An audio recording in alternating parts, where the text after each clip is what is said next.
আগে মানুষে মেয়ে দেখতে আসলে অনেক কিছুর সাথে মেয়ের হাতের নখও দেখত। বড় হওয়ার পর বুঝছি হাতের নখ কেন দেখে, মেয়ে সংসারে কতটা কাজ কাম করে তার ল্যাব টেস্টার। মাঝে মাঝে কিছু কিছু বুবুদের হাত দেখলে খালি দেখতেই থাকি কি সুন্দর চকচকা, একেবারে নীল পালিশে তেল। আর আমার নখ তো না যেন আসলা বাস।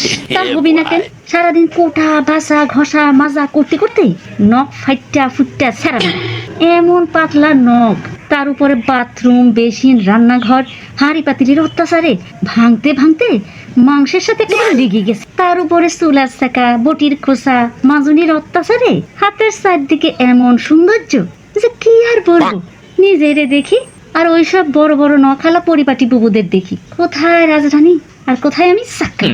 একটা প্রশ্ন মনে খুব জাগে, ও বুবুরা তোমরা কি কাজ কাম করো না? না মানে অবশ্যই করো, কিন্তু কেমনি? মানে কেমনি এত সুন্দর করে নখ রাখা সম্ভব? অত বড় বড় তেল তেলা নীল পালিশ দেওয়া নখ, মাশাআল্লাহ। আর আমার চিরা ফাড়া কালা কোলা দাগওয়ালা